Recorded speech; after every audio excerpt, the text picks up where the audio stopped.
बहुत सारे स्टूडेंट के मन में ये सवाल रहता है कि हम अंग्रेजी बोलना कैसे सीखें, अंग्रेजी बोलने की शुरुआत कैसे करें।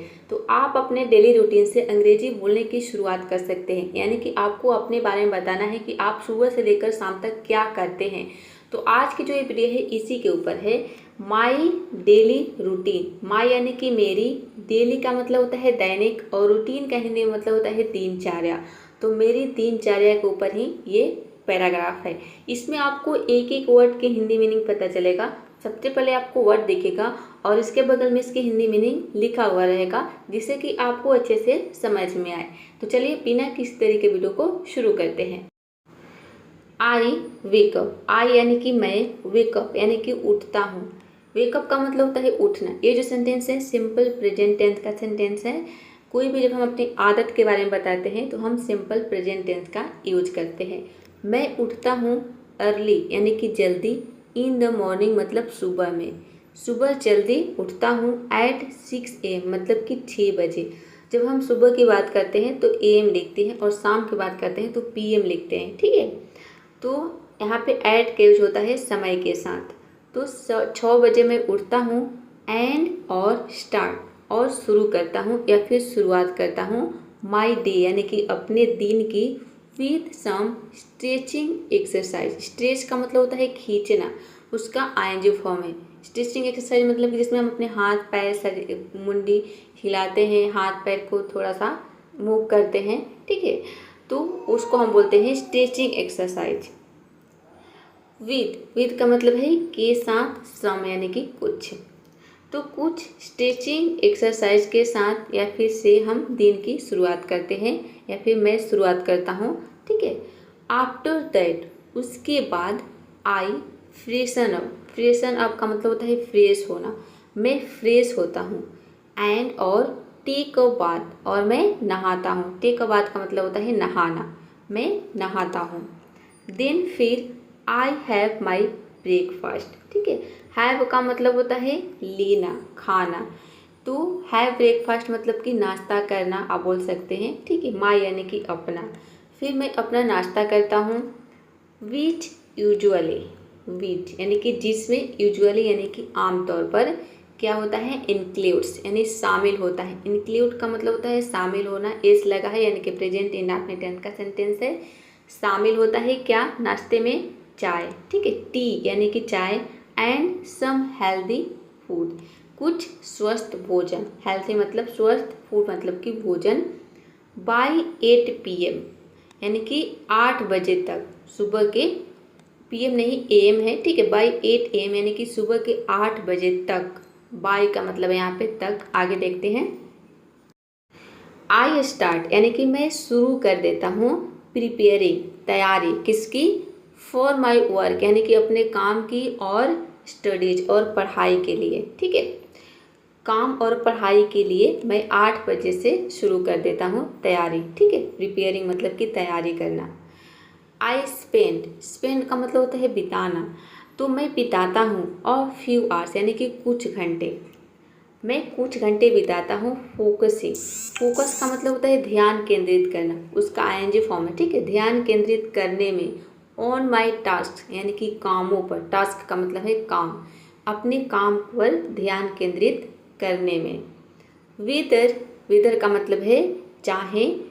इट्स अटेंडिंग क्लासेस, चाहे क्लासेस जाना हो, ठीक है। चाहे अटेंड का मतलब होता है जाना, ठीक है। अटेंडिंग उसका आईएनजी फॉर्म है कि चाहे क्लास में जाना हो, और या कंप्लीटिंग ऑफिस वर्क या फिर ऑफिस का काम कंप्लीट करना हो या फिर पूरा करना हो, ठीक है। कंप्लीट का हिंदी मतलब होता है पूरा करना, तो उसका आईएनजी फॉर्म है। या ऑफिस का काम पूरा करना हो। ये सारे कामें मैं 8 बजे से करता हूँ, यानी कि 8 बजे के बाद, ठीक है। इन सारे कामों की मैं तैयारी करना शुरू कर देता हूँ। अराउंड 1 PM, अब देखिए 12 बजे के बाद जब समय आता है, ठीक है, सुबह के, आप बोल सकते हैं कि सुबह में जब 1 बजती है, ठीक है, सुबह में, रात को हम बता रहे हैं, रात में 12 से जब 1 मिनट ऊपर हो जाता है तो AM चलने लगता है, ठीक है। और शाम के जब 12 बजता है, दोपहर के जब 12 बजता है, दोपहर से 1 भी मिनट अगर ऊपर आ जाता है, 1 भी सेकेंड भी आप बोल सकते हैं, तो वहाँ से अब PM चालू हो जाता है। तो दोपहर पे हम PM बोलेंगे, ठीक है, दोपहर के 1 बजे।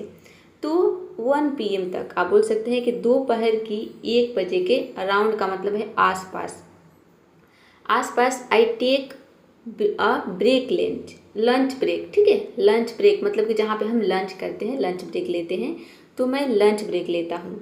एंड रिलैक्स का मतलब होता है आराम करना, और आराम करता हूँ फॉर अ वाइल यानी कि थोड़ी देर।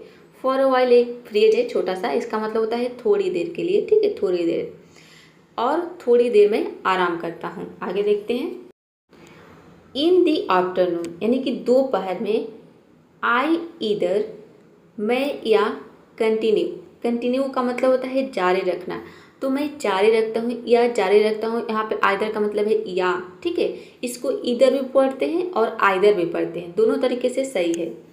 तो मैं जारी रखता हूँ क्या, माई वर्क यानी कि अपना काम। मैं या तो अपना काम जारी रखता हूँ यानी कि दोपहर 1 बजे, ठीक है, एक बजे दोपहर में। टू या यहाँ पे और है, इसका मतलब है या टेक सम टाइम, या फिर कुछ समय मैं लेता हूँ। टेक का मतलब क्या होता है, लेना, ठीक है, या फिर कुछ समय मैं लेता हूँ फॉर रीडिंग, पढ़ने के लिए, या फिर यहाँ या कर लेना है आपको, या पढ़ने के लिए कुछ समय निकालता हूँ या फिर लेता हूँ।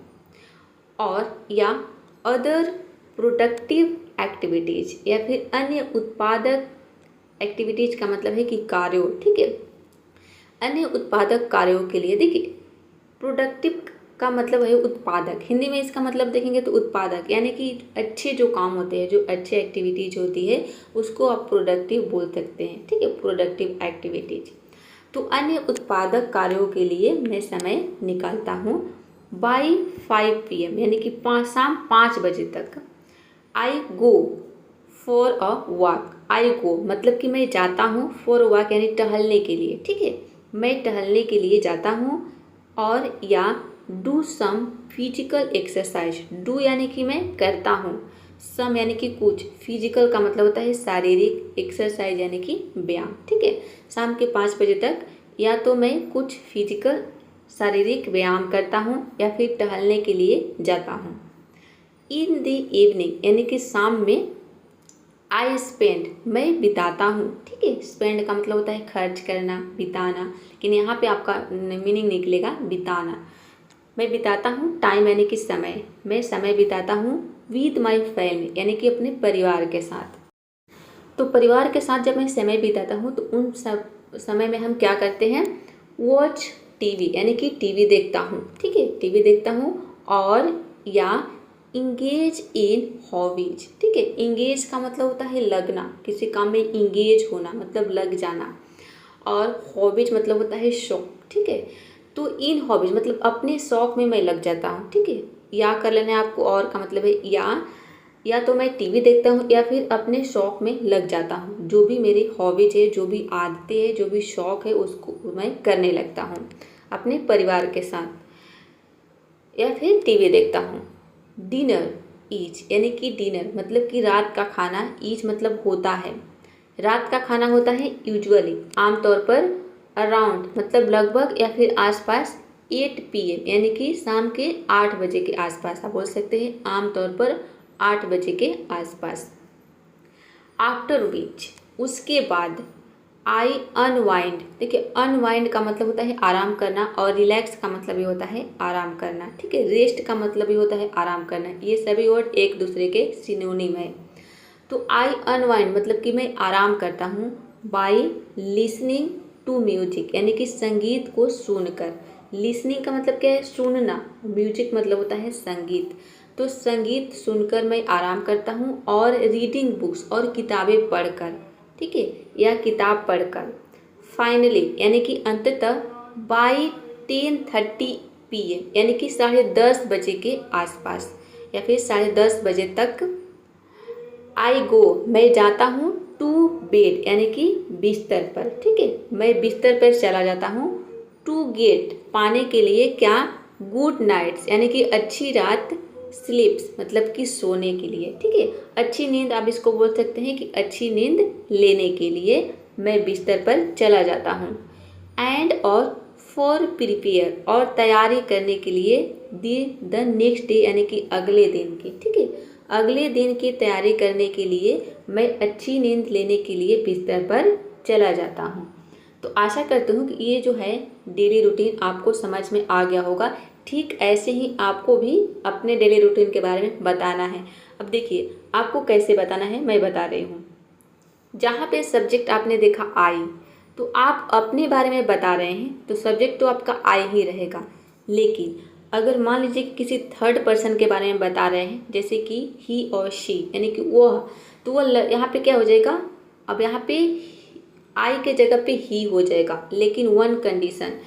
अब यहाँ पे अगर ही कर देंगे तो ये जो अनवाइंड है अनवाइंड्स हो जाएगा। यानी कि अगर आपको टेंस आता है तो आप समझ गए होंगे कि जब हमारा subject he she it name रहता है तो प्रेजेंट इंडेफिनिट टेंस में हम क्या लगा देते हैं, वर्ब के साथ एस या फिर ईएस लगाना पड़ता है हमें, ठीक है।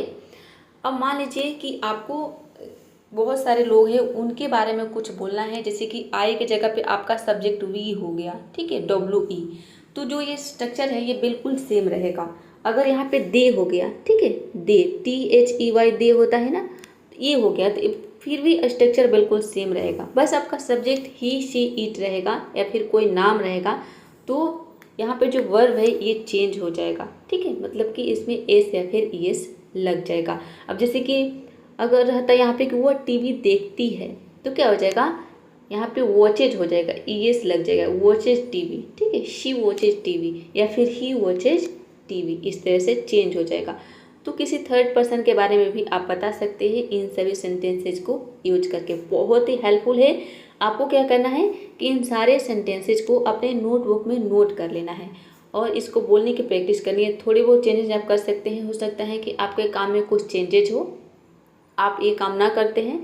यदि आप एक स्टूडेंट है तो स्टूडेंट का काम तो यही रहता है जैसा कि इसने दिया है, ठीक है। तो अब आपको क्या करना है कि इनको नोटबुक में नोट करना है और शीशे के सामने, मिरर के सामने बोलने की प्रैक्टिस करनी है यदि आप इंग्लिश बोलना सीखना चाहते हैं तो। गाइस यकीन मानिए, अगर आप इंग्लिश बोलना सीखना चाहते हैं तो जब तक आप बोलेंगे नहीं इंग्लिश नहीं सीखेंगे, ठीक है, बोल नहीं पाएंगे। बोलना सीखने के लिए बोलना ज़रूरी है, क्या बोलना है यही समझ में नहीं आता है, इसलिए मैं ये वीडियो लेकर आई हूँ कि आपको इसको क्या करना है, नोट में नोट करना है और हो सके तो इसको आप रट लीजिए, ठीक है। पहली बार रट लेंगे, जब आप बोलने लगेंगे तो आपके अंदर कॉन्फिडेंस आने लगेगा और धीरे धीरे आप सेंटेंस को समझने लगेंगे, ठीक है। चलिए, तो आज के लिए इतना ही। ये वीडियो कैसा लगा कमेंट में ज़रूर बताइएगा। चलिए मैं इसका आपको बता देता हूँ कि PDF कैसे मिलेगा। देखिए यहाँ पे मैं आपको सारी चीज़ें शो करा रही हूँ, आपको इसका स्क्रीनशॉट ले लेना है। स्क्रीनशॉट लेने के बाद आप खुद से PDF बना सकते हैं, ठीक है। तो ये सबसे पहले है, नेक्स्ट ये है। और यदि आपको PDF बनाना नहीं आता है तो आप YouTube में सर्च करेंगे कि PDF कैसे बनाएं, वहाँ पे आपको बहुत सारे वीडियोज मिल जाएगा और आप खुद से PDF बना सकते हैं। ये मैं हर वीडियो में बता देती हूँ कि आप PDF कैसे बना सकते हैं, ठीक है। तो मेरे वीडियोज को देखने के बाद आपको इन सारे वो सेंटेंस को नोटबुक में नोट करना है और खुद से इसके हिंदी मीनिंग निकालने की कोशिश करनी है। बहुत ही सिंपल सेंटेंसेज है, बिगनर्स है तो आपके लिए बहुत ही हेल्पफुल सेंटेंसेज है क्योंकि ईजी है और आप इजीली समझ पाएंगे। चलिए तो मिलते हैं नेक्स्ट वीडियो में। Keep practising, keep learning.